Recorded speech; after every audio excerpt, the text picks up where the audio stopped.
Hi friends, நான் உங்க Varadaraja and welcome to our channel. இன்னைக்கு நம்ம episode 611 subscribers real life ghost experience தாங்க வந்து பார்க்க போறோம்.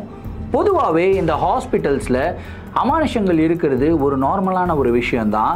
ஆனால் நீங்கள் அந்த ஹாஸ்பிட்டலில் அமானுஷம் இருக்குதுன்னு சொல்லி தெரிஞ்சு அந்த இடத்துல போய் ஜாயின் பண்ணீங்க அப்படின்னா உங்களுடைய மனநிலைமை கொஞ்சம் நார்மலாக இருக்கும்.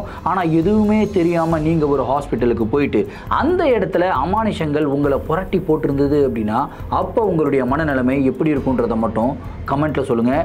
ஏன் இந்த கேள்வியை சொல்கிறேன் அப்படின்னா, இந்த வீடியோவில் நீங்கள் பார்க்க போகிற நிகழ்வில் அப்படிப்பட்ட மிகவும் சுவாரஸ்யமான சம்பவம் தாங்க காத்துக்கிட்டு இருக்கு. இந்த சம்பவத்தை நீங்கள் பார்க்கறதுக்கு முன்னாடி நீங்கள் நம்ம சேனலுடைய புதிய பார்வையாளராக இருந்தாலும் சரி, இல்லைனா நம்மளுடைய சேனலை பார்த்துட்டு இருக்கீங்க, சப்ஸ்கிரைப் பண்ணாமல் பார்த்துட்டு இருக்கீங்க அப்படின்னா தயவுசெய்து சப்ஸ்கிரைப் பண்ணிக்கோங்க.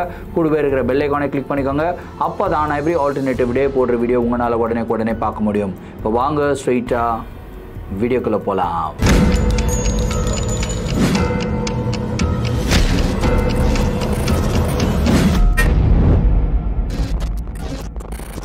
இந்த ஒரு நிகழ்வை நம்மளுக்கு திண்டுக்கல்ல இருந்து செல்வி அப்படின்ற ஒரு சப்ஸ்கிரைபர் மெயில் பண்ணி விட்டுருக்காங்க. இந்த ஒரு அமானுஷமான நிகழ்வு அவங்களுக்கும் அவங்களுடைய தங்கை ரதிக்கும் கிட்டத்தட்ட ஒரு 15 வருஷத்துக்கு முன்னாடி நடந்த ஒரு நிகழ்வு அப்படின்னு சொல்லியிருக்காங்க. சரி, கதையுடைய ஸ்டார்ட்லேருந்தே வர ஆரம்பிப்போமே. செல்வி அண்ட் ரதி ரெண்டு பேரும் திண்டுக்கல்லை சேர்ந்தவங்க தான். அவங்க வந்து ட்வின் சிஸ்டர்ஸ் அப்படின்னு சொல்கிறாங்க. ஸோ அந்த டைமில் இந்த நிகழ்வு நடக்கும்போது அவங்களுக்கு வந்து ஒரு 18 வயசு ரதிக்கு இருக்குது. செல்விக்கு வந்து பார்த்திங்கன்னா 22 வயசு வந்து இருந்திருக்குங்க. ஸோ இவங்க வந்து ஒரு கூட்டு குடும்பத்தில் தான் வந்து வளர்கிறாங்க. அதுக்கப்புறம் இவங்க அப்பாவுக்கு கொஞ்சம் லைட்டாக பணம்லாம் வந்துட்டதுக்கப்புறம் இவங்க தனியாக ஒரு வீடு வந்து எடுக்கிறாங்க. வாங்கி அந்த வீட்டுக்கு போய் ஷிஃப்ட் ஆகிடுறாங்க. ஸோ அந்த வீட்டில் இவங்க 2 பேர், அதுக்கப்புறம் இவங்க அப்பா அம்மா 4 பேர் மட்டும் தங்கியிருந்தாங்க. ஸோ மற்றவங்க எல்லாருமே அவங்க ஃபேமிலி ஹவுஸ்ன்னு ஒன்று இருக்கும் இல்லையா, அதாவது பாரம்பரிய வீடுன்னு சொல்லுவோம் இல்லையா, அந்த வீட்டில் தான் வந்து தங்கியிருந்தாங்க. அந்த வீட்டில் அவங்க பெரியப்பா ஃபேமிலி, அவங்க சித்தப்பா ஃபேமிலி, பெரியப்பா பசங்க, சித்தப்பா பசங்க மற்றும் அவங்களுடைய பாட்டி எல்லாருமே அந்த வீட்டில் தாங்க இருக்காங்க. ஸோ என்னதான் இவங்க தனி வீட்டுக்கு வந்தாலும் இவங்களுடைய மனசு எல்லாமே அவங்க பாட்டி வீட்டில் தாங்க இருக்குது. ஏன்னா சின்ன வயசுலேருந்தே அவங்க பாட்டி கூடயே வளர்ந்தவங்க. ஸோ பாட்டி இல்லாமல் ஒரு நாள் கூட இருக்க மாட்டாங்களா 2 பேருமே. அப்படி தான் இவங்களுடைய வாழ்க்கை வந்து போயிட்டு இருந்திருக்கு. ஸோ இப்படி போயிட்டே இருக்கும்போது திடீர்னு ஒரு நாள் அவங்க அப்பா வந்து ஏதோ வெளியூருக்கு வந்து போயிடுறாருங்க. வெளியூருக்கு போயிட்டதுனால இவங்க 3 பேர் மட்டும் தானே, அம்மா அப்புறம் செல்வி அன்றதி 3 பேரும் சரி நம்ம பாட்டி வீட்டுக்கு போயிடலாம் அப்படின்னு சொல்லி பாட்டி வீட்டுக்கு போயிடுறாங்க. அங்கே நல்லா டைம் ஸ்பெண்ட் பண்ண ஆரம்பிக்கிறாங்க. பாட்டி கூட நிறைய கதைகள் எல்லாமே பேச ஆரம்பிக்கிறாங்க.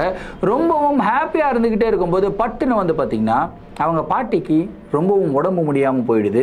அன்றைக்கின்னு பார்த்து அவங்க அப்பாவும் ஊரில் இல்லை, அவங்க பெரியப்பாவும் ஊரில் இல்லை, அவங்க சித்தப்பாவும் ஊரில் இல்லை.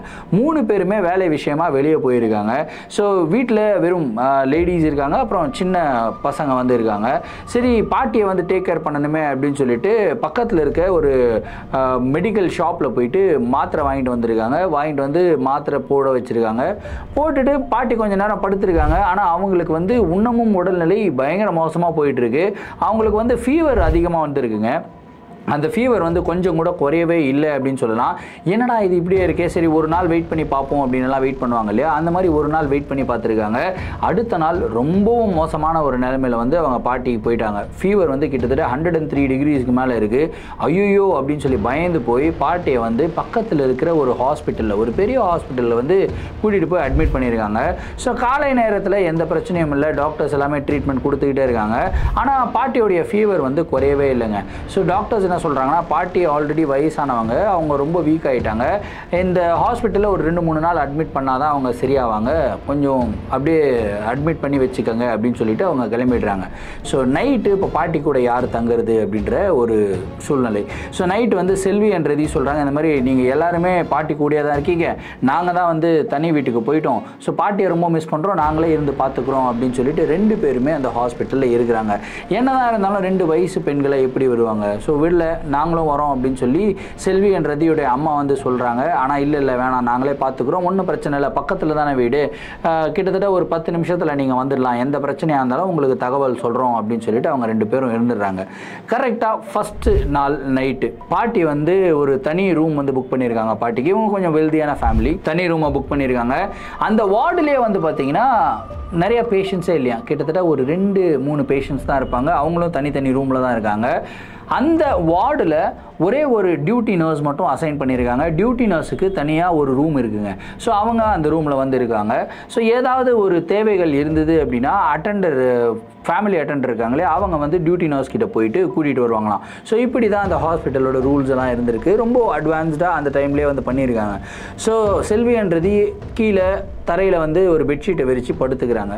பாட்டி வந்து அந்த பெட்டில் படுத்து நல்லா தூங்கிக்கிட்டு இருக்காங்க. அரௌண்ட் ஒரு 12 மணி அளவு இருக்குங்க. திடீர்னு பாட்டி கத்திக்கிட்டே எழுந்து உட்காடுறாங்க. பயங்கரமாக பெருமூச்சு வாங்குறாங்க. வேர்த்து கொட்டி இருக்கு அவங்களுக்கு. இவங்களுடைய கதறல் சத்தத்தை கேட்ட செல்வி அண்ட் ரிதி 2 பேரும் எழுந்துக்கிறாங்க. ஐயோ பாட்டி என்னாச்சு என்னாச்சு என்னாச்சு அப்படின்றாங்க. பாட்டினால பேசவே முடியலங்க. ஏதோ ஒரு விஷயத்தை பார்த்து பயந்த மாதிரி அவங்க பெருமூச்சு வாங்கிக்கிட்டு இருக்காங்க. ஏதோ ஒரு கார்னரில் பார்த்துக்கிட்டே இருக்காங்க பாட்டி. ஏதோ ஒன்று தப்பாக நடந்திருக்கு அப்படின்றத மட்டும் புரிஞ்சுக்கிறாங்க. ரதி ஓடி போயிட்டு டியூட்டி நர்ஸை வந்து கூட்டிகிட்டு வராங்க. அந்த நர்ஸுமே வந்து பாட்டியை காம் டவுன் பண்ணுறாங்க. அதுக்கப்புறம் ஒரு 5 மினிட்ஸ் கழித்து பாட்டி வந்து காம் டவுன் ஆகுறாங்க. நர்ஸ் கேட்குறாங்க, என்னம்மா ஆச்சு, ஏதாவது பிரச்சனையா அப்படின்லாம் கேட்குறாங்க. ஒன்றும் இல்லைம்மா நீங்கள் போங்க, உங்கள் வேலையை பாருங்கள் அப்படின்னு சொல்லிட்டு டியூட்டி நர்ஸை அனுப்பி விட்டுறாங்க. ஆனால் பாட்டியோடைய நடவடிக்கை ரொம்ப டிஃப்ரெண்ட்டாக இருக்கிறத செல்வி நோட்டீஸ் பண்ணுறாங்க. ரதியை தூங்க வச்சுட்டு, ரதி வந்து சின்ன பொண்ணு ஒரு 18 இயர்ஸ் இல்லையா, ரதியை தூங்க வச்சுட்டு செல்வி வந்து பாட்டி பக்கத்தில் உட்காந்து என்னாச்சு பாட்டி சொல்லுங்கள் அப்படின்னு சொல்லி கேட்குறாங்க. அப்போ தான் பாட்டி சொல்ல ஆரம்பிக்கிறாங்க, இந்த மாதிரி நான் நல்லா படுத்து தூங்கிக்கிட்டு இருந்தேம்மா, என்னோட முகத்தில் யாரோ சில்லுன்னு கையை வச்சு இப்படி தேய்ச்ச மாதிரி இருந்தது. நான் நினச்சேன் நர்ஸ் தான் வந்திருக்காங்க அப்படின்னு சொல்லிட்டு நான் அப்படியே தூக்கத்தை கண்டினியூ பண்ணிக்கிட்டே இருந்தேன். அதுக்கப்புறம் என்னுடைய கையில் யாரோ ஊசி போட்டால் எப்படி குத்துற வலி இருக்குமோ அந்த மாதிரி ஒரு வலி இருந்ததுமா. அப்பயும் வந்து சரி நர்ஸ் வந்து ஊசி போட்டுட்டு போகிறாங்க போல இருக்கே அப்படின்னு சொல்லி தான் நினச்சேன்.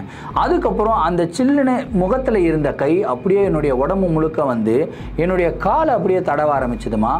அப்பயும் சரி நர்ஸ் நடந்து போகும்போது அவங்களுடைய கை பட்டுது அப்படின்னு தான் நினச்சேன். திடீர்னு என்னுடைய காலை யாரோ இறுக்கி பிடிச்ச மாதிரி இருந்தது. அதே கை தான், அந்த சில்னஸை நான் ஃபீல் பண்ணேன். என்னுடைய காலை இறுக்கி பிடிச்சி அப்படியே காலை தூக்கி அப்படியே பொத்துன்னு கீழே விட்டாங்கம்மா. அப்படியே கால் வந்து டம்முன்னு அப்படி அடித்ததில் எனக்கு கிளியராக தெரிஞ்சிருச்சு இது நர்ஸ் இல்லைன்னு சொல்லி. கண்ணு முழிச்சு பார்த்தா அந்த இடத்துல யாருமே இல்லை. ஆனால் இந்த ரூமுக்குள்ளே ஒரு சில்னஸ் மட்டும் ஃபீல் பண்ணேன். எனக்கு பக்கத்தில் யாரும் நின்றுக்கிட்டு இருக்கிறத கிளியராக நான் ஃபீல் பண்ணுறேன். அதை நினச்சி தான் நான் பயந்து போய் கத்திட்டம்மா அப்படின்னு வந்து சொல்கிறாங்க. இதை கேட்ட உடனே செல்விக்கும் செம்ம பயம். என்ன பாட்டி என்னென்னமோ சொல்கிறீங்க, பயமாக இருக்குது பாட்டி, அதனால தான்மா நான் உங்ககிட்ட சொல்லலை. நீ வந்து ரத்திக்கிட்ட தப்பி தவறி சொல்லிட போகிற, அவள் பேயினா ரொம்ப பயப்படுவா. ஹாஸ்பிட்டல் இதெல்லாம் நார்மலாக நடக்கிற விஷயந்தான், அதனால் பெருசாக எடுத்துக்காத, ஃப்ரீயாக விடு, நான் சரியாயிடுவேன் அப்படின்னு சொல்லி பாட்டி வந்து படுத்துடுறாங்க. அதுக்கப்புறம் செல்விக்கு தூக்கம் வரும்னு நினைக்கிறீங்களா? சுத்தமாக தூக்கம் வரலைங்க. இவங்களுக்கும் அமானுஷத்தின் மேலே சரியான ஒரு பயங்க. தனியாக அந்த ரூமில் உட்காந்துக்கிட்டு இருக்கும்போது அந்த பாட்டி சொன்ன விஷயத்தை இவங்களும் ஃபீல் பண்ண ஆரம்பிக்கிறாங்க. இவங்க பக்கத்தில் யாரோ வந்து நிற்கிற மாதிரியும் அந்த இடத்துல சில்னஸ் ஃபீல் பண்ணுறாங்க. ஸோ மனசெல்லாம் அப்படியே படப்பட நடிக்குது. அதே டைமில் வெளியே அந்த வார்டில் யாரோ நடந்து போகிற மாதிரி சவுண்டு வந்து கேட்குதுங்க. அந்த சவுண்டு வந்து இந்த ஹாஸ்பிட்டலில் அந்த நர்ஸ் இருக்காங்க இல்லையா, அவங்க நடந்து போகிற மாதிரி கிடையாது. ஆனால் யாரோ டெலிபரேட்டாக ஏதோ சவுண்டு போடுற மாதிரி, ஏதோ தும்முன்னு ஓடுவாங்க இல்லையா, அந்த மாதிரி சவுண்டு வந்து கேட்குதுங்க. இவங்க மனசெல்லாம் அப்படியே படப்பட நடிக்குது. இந்த பக்கம் பார்த்தா ரதி நல்லா தூங்கிக்கிட்டு இருக்காங்க, இந்த பக்கம் பாட்டியும் நல்லா தூங்கிக்கிட்டு இருக்காங்க. இவங்களுக்கு தூக்கம் வரல. சரி மெதுவாக இந்த கதவை திறந்து பார்க்கலாம், யாராவது ஓடுறாங்களான்னு பார்க்கலான்னு சொல்லிட்டு இவங்க கதவை திறந்து எட்டி பார்க்குறாங்க. பார்த்தா அந்த என்டையர் வார்டே காலியாக இருக்குங்க. ஆனால் சவுண்டு மட்டும் கேட்குது. அந்த சவுண்டு அந்த இடத்துல தான் கேட்குது, இவங்களுக்கு முன்னாடி தாங்க கேட்குது. பயத்தோட உச்சகட்டத்தில் இருந்த செல்வி அப்படியே ஓரமாக இருக்கிற அந்த நர்ஸோடைய ரூமை வந்து பார்க்குறாங்க. நர்ஸ் பாட்டு கம்முன்னு உட்காந்து அவங்க வேலை பண்ணிகிட்டு இருக்காங்க. ஏதோ காட்டன் பேட்ஸ் இதெல்லாம் அரேஞ்ச் பண்ணி வச்சுக்கிட்டு இருக்காங்க. ஸோ அந்த நர்ஸுக்கு வந்து செய்கை காட்டுறாங்க. நர்ஸ் வந்து இவங்களை சுத்தமாக பார்க்கவே இல்லை. அவங்களுடைய வேலையில் வந்து பிஸியாக இருக்காங்க.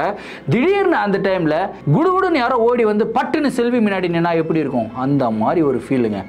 ஓடி வர சவுண்டு கேட்குது. பட்டுன்னு செல்வி பக்கத்தில் வந்த உடனே அந்த சவுண்டு வந்து நின்றுடுச்சுங்க.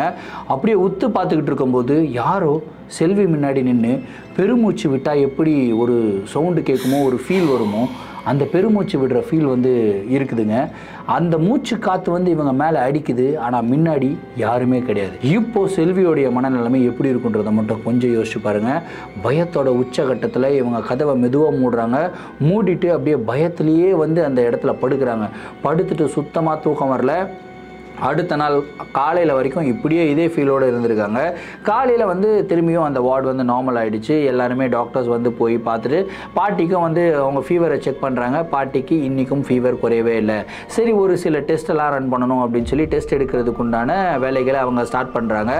அதுக்கப்புறம் இவங்க வீட்டுக்கு போயிடுறாங்க. செல்வின்றதி குளிச்சு கிழிச்சு இவங்க ஆல்ரெடி நைட்டெல்லாம் தூங்கலை இல்லையா செல்வி, நாள் முழுவதும் நல்லா தூங்கிடுறாங்க. நைட்டு வந்து இப்போ யார் பாட்டியை பார்த்துக்கிறதுக்கு போகணும் அப்படின்னு சொல்லி திரும்பியும் எல்லாருமே வந்து பேசுகிறாங்க. ரதி வந்து இல்லை நானும் அக்காவுமே போகிறோம் அப்படின்னு வந்து சொல்லிடுறாங்க. அவங்களுக்கு தான் தெரியாது நைட் என்ன நடந்ததுன்னு சொல்லி. இவங்க பயத்தோட உச்சகட்டத்தில் செல்வி இரு யார் யாரோ போவாங்க, சும்மா நம்ம பாட்டி கூட இருக்க வேணாமா அப்படின்னு சொல்லிட்டு ரதி குதிச்சுக்கிட்டு வாக்கா வாக்கா வாக்கா அப்படின்னு சொல்லி செல்வியை வந்து கூப்பிட்டு போயிடுறாங்க. செல்விக்கும் செம பயம், யாராவது பெரியப்பா பசங்களோ இல்லை சித்தப்பா பசங்களோ போவாங்க அப்படின்னு நினச்சிக்கிட்டு இருந்தவங்களுக்கு ரதி வந்து இவங்களை வலுக்கட்டாயமாக கூட்டிகிட்டு போகிறாங்க. இவங்களுக்கு போகணுன்ற இன்ட்ரெஸ்டே கிடையாது, ஏன்னா பாட்டி மேலே இருக்கிற பாசம் வேறு, ஆனால் அங்கே இருக்கிற அமானுஷத்தோட வேஷம் வேறையாக இருக்கு. சரி இவங்க பயத்தோட உச்சகட்டத்திலேயே ஹாஸ்பிட்டலுக்குள்ளே என்ட்ரு ஆகிறாங்க. பார்த்தா பாட்டி வந்து உட்காந்துக்கிட்டு இருக்காங்க, நார்மலாக இருக்காங்க. பாட்டி ஜுரம் எப்படி இருக்குது பாட்டின்னு கேட்குறாங்க. இல்லைம்மா எல்லாம் ஓகேவாக தான் இருக்குது, பாடி கொஞ்சம் நல்லா தான் இருக்குது, ஆனால் அந்த ஜுரம் மட்டும் குறையவே மாட்டேங்குது, என்னன்னே தெரியல, கையெல்லாம் நடுக்குதுமா, ரொம்ப குளிர் அடிக்குதுமா அப்படின்னு வந்து சொல்கிறாங்க. ஒரு பிளாங்கெட் எடுத்துகிட்டு வந்திருக்காங்க, பாட்டிக்கு போத்து விட்டுட்டு பாட்டி அப்படியே கொஞ்சம் நேரம் உட்காருங்க அப்படின்னு சொல்லி உட்காந்து பேசிக்கிட்டே இருக்காங்க. பாட்டி டின்னரை முடிக்கிறாங்க. 8 மணி அளவில் எனக்கு மாத்திரை கொடுமா, போட்டுட்டு நான் பாட்டு கம்முன்னு படுத்துறேன், எனக்கு டயர்டாக இருக்குது அப்படின்னு சொல்லி பாட்டி படுத்துடுறாங்க. அவங்க படுத்த உடனே அடுத்த செகண்ட் ரதியும் அக்கா எனக்கும் தூக்கம் வருதுக்கா, நானும் சாப்பிட்டேனா எனக்கு தூக்கம் வருது அப்படின்னு சொல்லி பெட்ஷீட்டை வெளிச்சு ரதி படுத்துக்கிறாங்க கீழே. இவங்களுக்கு இப்போ செம பயம், என்னடா இது பாட்டியும் படுத்துட்டாங்க இவளும் படுத்துட்டா, வீட்லேயே நான் சும்மா இருந்திருப்பேன், இவ வேற இந்த மாதிரி கூட்டு வந்துட்டா, காலையில் ஃபுல்லாக தூங்கிட்டு இப்போ நைட்டு தூக்கம் வேற வராது, இந்த இடத்துல என்னென்னமோ நடக்குது அப்படின்ற ஒரு பயத்தில் தான் இருக்காங்க. அப்படியே உட்காந்துக்கிட்டே இருக்கும்போது திரும்பியும் ஒரு 11:30 மணி அளவில் அதே மாதிரி ஆக்டிவிட்டீஸ் நடக்க ஆரம்பிக்குது.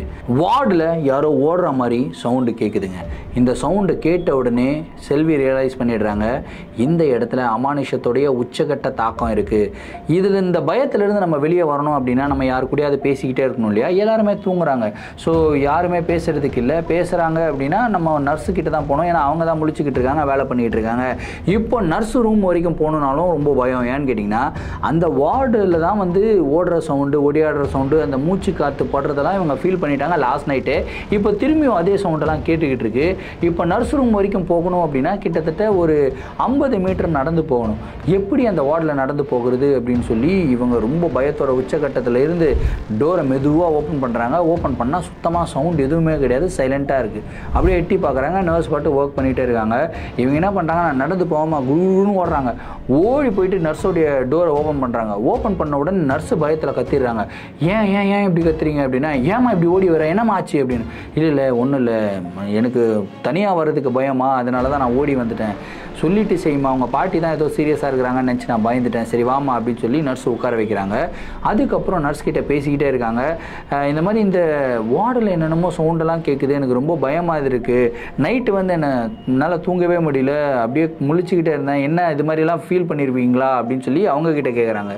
நர்ஸ் வந்து சொல்கிறாங்க, இல்லைம்மா இதெல்லாம் நார்மலாக நடக்கிற விஷயந்தான், ஹாஸ்பிட்டல்லாம் இதெல்லாம் நடக்க தானே செய்யும், எனக்கு வேறு ஆப்ஷன் இல்லைம்மா, நாங்கள் வேலைக்கு வரோம், எங்களுடைய குடும்பமே எங்கள் சம்பளத்தை நீட் பண்ணி தான் இருக்குது, ஸோ நான் வேலையை விட்டுட்டேன் அப்படின்னா என்னுடைய குடும்பத்தை யாருமா பார்த்துக்கிறது, ஸோ இதெல்லாம் பழகி போயிடுச்சுமா, ரெகுலராக இந்த மாதிரிலாம் நடக்கும், திடீர்னு யாரோ வந்து கதவை தட்டுற மாதிரிலாம் சவுண்டு கேட்குமான்னு சொல்லிகிட்டே இருக்கிற அடுத்த செகண்ட் வந்து பார்த்திங்கன்னா நர்ஸோடைய அந்த கிளாஸ் டோரில் யாரோ டம் டம் டம் டம் டம் டம்னு அடிக்கிற மாதிரி சவுண்டு கேட்குதுங்க. அந்த சவுண்டு கேட்ட உடனே நர்ஸும் சைலண்ட்டு, செல்வியும் சைலண்ட்டு, அப்படியே பார்க்குறாங்க. கண்ணாடி தானே, கிளியராக தெரியுது, வெளியே யாருமே கிடையாது, ஆனால் கண்ணாடியை தட்டுறது, கண்ணாடி ஷேக் ஆகுது, சவுண்டு கேட்குது, ஆனால் வெளியே யாரும் இல்லை. இந்த ஒரு நிகழ்வை லிட்ரலாக செல்வி வந்து பார்த்துருக்காங்க. அக்கா எனக்கு பயமாக இருக்குக்கா அப்படின்னு சொல்லி நர்ஸுடைய கையை வந்து பிடிச்சிக்கிறாங்க. ஒன்றும் பயப்படாதம்மா, நான் இங்கே கந்த சஷ்டி கவசம்லாம் பாடுவேன், நான் பாடுறேன் அப்படின்னு சொல்லிட்டு அவங்க பாட்டு கந்த சஷ்டி கவசம் பாடுறாங்க. கொஞ்சம் இவங்களுக்கு ரிலாக்ஸாக ஃபீல் ஆகுதுங்க. அன்னைக்கு நைட்டும் இப்படியே போகுதுங்க. அடுத்த நாள் காலையில் திரும்பியும் செல்வி வந்து காலையில் ஃபுல்லாக தூங்கிடுறாங்க. 3ஆவது நாள் திரும்ப நைட்டு யார் போகிறது அப்படின்னு சொல்லி ஒரு டிஸ்கஷன் நடக்குது.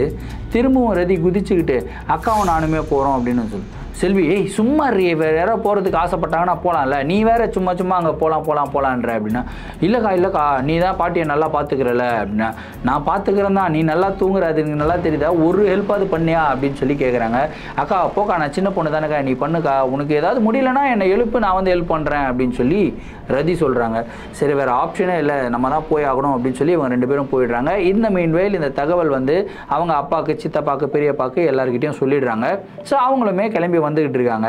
ஸோ டேரெக்டாக ஹாஸ்பிட்டலுக்கு வந்துடுறோம் அப்படின்னு சொல்லிடுறாங்க. ஸோ ரதியும் செல்வியும் ஹாஸ்பிட்டலுக்கு போயிட்டு அதே மாதிரி டின்னர் கொடுக்குறாங்க, பாட்டியை வந்து படுக்க வச்சிடுறாங்க.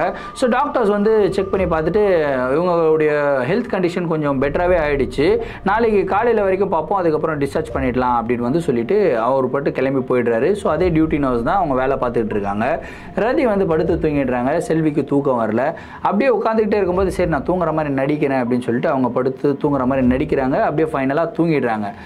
இந்த மீன்வைல் அந்த ஹாஸ்பிட்டலுக்கு யார் வரான்னு கேட்டிங்கன்னா அவங்க அப்பா, சித்தப்பா, பெரியப்பா 3 பேரும் வராங்க. இவங்களுடைய ரூம் வந்து 3rd ஃப்ளோரில் வந்து இருக்குங்க. இவங்க 1st ஃப்ளோர் வரைக்கும் வராங்க. 1st ஃப்ளோரில் படிக்கட்டு வழியாக தான் ஏறி வராங்க. கரெக்டாக ஏறி வந்துக்கிட்டு இருக்கும்போது இந்த 2nd ஃப்ளோருக்கு திரும்புவோம் இல்லையா, படிக்கட்டு ஏறுவோம் இல்லையா, கரெக்டாக படிக்கட்டு ஏறும்போது அந்த படிக்கட்டு மேலே வந்து பார்த்திங்கன்னா ஒரு லேடி வந்து உட்காந்துக்கிட்டு இருக்குங்க. அந்த லேடி வந்து ஹாஸ்பிட்டலுடைய அந்த ட்ரெஸ்ஸு போட்டிருப்பாங்க இல்லையா, பேஷண்ட்ஸ் ட்ரெஸ், அந்த பேஷண்ட்ஸ் ட்ரெஸ் தான் போட்டிருக்கு. ஒரு க்ரீன் கலர் ட்ரெஸ்ஸுன்னு வச்சுப்போமே. ஸோ அந்த ட்ரெஸ்ஸு போட்டுட்டு ஃபுல்லாக மொட்டை அடிச்சுக்கிட்டு, உருவம் வந்து பார்த்திங்கன்னா பயங்கர கருப்பான ஒரு உருவம், கிளியராக ஃபேஸ் வந்து தெரியல, ஆனால் மொட்டை அடிச்சிருக்கிறது மட்டும் தெரியுது. ஒரு மாதிரி வியர்டான போஸில் வந்து அந்த பெண் வந்து உட்காந்துக்கிட்டு இருக்காங்க. அப்படியே உட்காந்துக்கிட்டு அப்படியே இந்த கையை மட்டும் இப்படி வச்சு இப்படி ஆட்டிக்கிட்டே இருக்காங்க. இதை பார்த்த உடனே செல்வியோடைய அப்பா, பெரியப்பா, சித்தப்பா 3 பேரும் அப்படியே ஸ்டன் ஆகி போய் அப்படியே நிற்கிறாங்க. டேய் என்னடா இப்போது மேலே போகலாமா இல்லை இறங்கி போகலாமா, அப்பயே சொன்னேன் லிஃப்ட்டில் போகலான்னு சொன்னேன், நீ கேட்காம இந்த பக்கம் படிக்கட்டில் போகலான்னு சொன்னேன், இப்போ பார்த்தா இந்த பொண்ணு வேறு இப்படி உட்காந்துக்கிட்டு இருக்கடா, இது உண்மையிலேயே பொண்ணா என்னன்னே தெரியல, ஒரு மாதிரி பயமாக இருக்குது பார்க்குறதுக்கே அப்படின்னு சொல்லி 3 பேரும் அப்படியே ஸ்டன்னாக நின்றுக்கிட்டே இருக்காங்க. இப்படி உட்காந்து கையை இப்படியே ஆட்டிக்கிட்டே இருந்த அந்த ஒரு பெண் திடீர்னு அப்படி எழுந்துக்கிறாங்க. எழுந்து ஒரு மாதிரி அப்படி முறைக்கிற மாதிரி நிற்கிறாங்க. அப்போ தான் ஒரு விஷயத்தை பார்க்குறாங்க. அந்த பெண்ணுக்கு வந்து பார்த்திங்கன்னா காலே இல்லைங்க, லிட்ரலாக அவங்க காற்றுல நின்றுக்கிட்டு இருக்க மாதிரி இருக்குது. பேண்ட்டெல்லாம் வந்து ஃபுல்லாக இறங்கியிருக்கு, கால் வந்து சுத்தமாக இல்லை, காலியாக இருக்குது. இதை பார்த்த உடனே தெரிஞ்சுக்கிறாங்க இது ஒரு ஆண்மாடா அப்படின்னு சொல்லிட்டு, சரி இந்த பக்கம் இறங்கி போயிடலாம், லிஃப்ட் பக்கத்தில் போயிடலாம் அப்படின்னு சொல்லி இந்த பக்கம் இறங்குறாங்க. இறங்கி இந்த பக்கம் திரும்பினா கீழே இப்போ அந்த பொண்ணு நின்றுக்கிட்டு இருக்குங்க, அந்த ஆன்மா. திரும்பி இந்த பக்கம் பார்க்குறாங்க, பார்த்தா மேலே அந்த ஆன்மா இல்லை. சரி இல்லைப்பா அப்படின்னு சொல்லி இவங்க அப்படியே கடன்னு படிக்கட்டில் ஏறும்போது பட்டுன்னு வந்து பார்த்திங்கன்னா இந்த 2வது மாடி 3வது மாடி தானே இவங்க போகணும். கரெக்டாக 2வது மாடியை திரும்பிட்டு 3வது மாடி மேலே ஏறலானும் போது திரும்ப அந்த ஆன்மா அந்த 3வது மாடியோடைய வாசலில் நின்றுக்கிட்டு இருக்கு. வாசலில் நின்று அப்படியே இவங்களே முறைச்சி பார்த்துக்கிட்டு இருக்குங்க. கையை ஒரு மாதிரி வச்சுக்கிட்டு ஒரு வியர்டான ஒரு லுக்கு கொடுத்துக்கிட்டு இருக்கு. அந்த லுக்கை பார்த்த உடனே இவங்க பயத்தோட உச்சகட்டத்தில் இருக்காங்க. டேய் என்னடா பண்ணுறது அப்படின்னு சொல்லி இந்த பக்கம் திரும்பி கீழே பார்த்தா கீழே அந்த ஆன்மா நின்றுக்கிட்டு இருக்கு. திரும்பியும் மேலே பார்க்குறாங்க, மேலேயும் அந்த ஆன்மா நின்றுக்கிட்டு இருக்கு. சரி நம்ம இதே இடத்துல நிற்போம், அந்த ஆன்மா என்னதான் பண்ணுதுன்னு பார்ப்போம்னு சொல்லி பயத்தோட உச்சகட்டத்தில் இருந்து அதே இடத்துல நின்றுக்கிட்டு இருக்காங்க.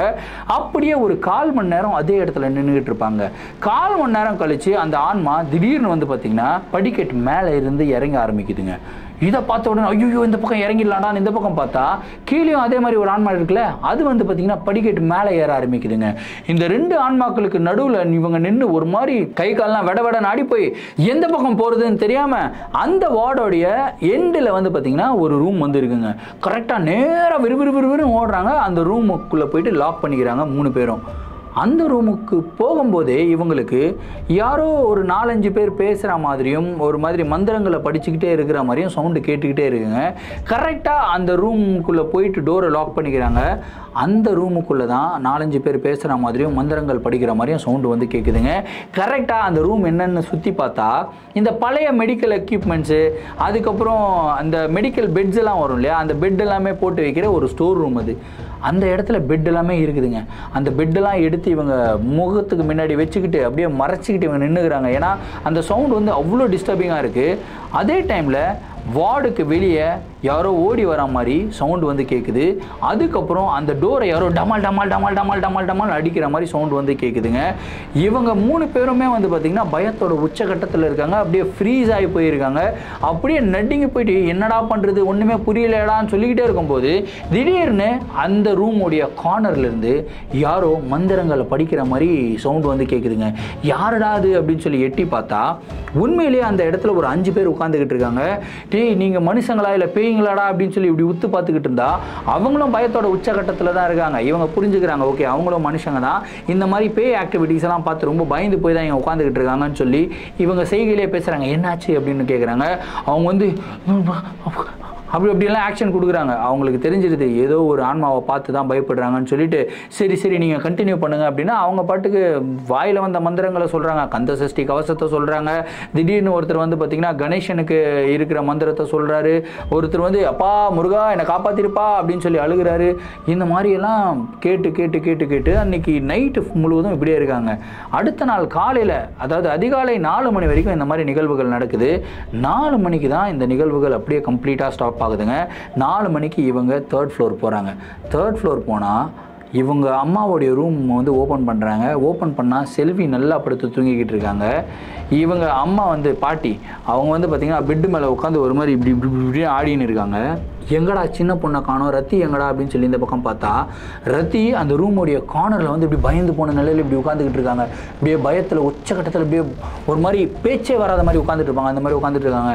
ஏம்மா பாப்பா என்னமாச்சு அப்படின்னு சொல்லி பயந்து போய் ரத்தியோடைய அப்பா ஓடி போய் ரத்தி போங்க போங்க போங்க போங்க அப்படின்னு சொல்லி ரத்தி சொல்லுது. அம்மா என்னமாச்சு பாட்டி என்னென்னமோ பண்ணுறாங்க அங்கே பாருங்கன்னா இந்த பக்கம் திரும்பி பார்த்தா பாட்டி வந்து பார்த்திங்கன்னா முடியாத நிலையில் தானே உட்காந்துக்கிட்டு இருந்தாங்க. அவங்களுக்கு வந்து கிட்டத்தட்ட ஒரு 75 வயசு ஆகுதுங்க. ஸோ அவங்களுக்கு நடக்கிறதுக்கே கஷ்டம். அவங்க திடீர்னு வந்து பார்த்திங்கன்னா பெட்டில் உட்காந்துக்கிட்டு இருந்தவங்க அப்படியே பல்ட்டி அடித்து நிற்கிறாங்க.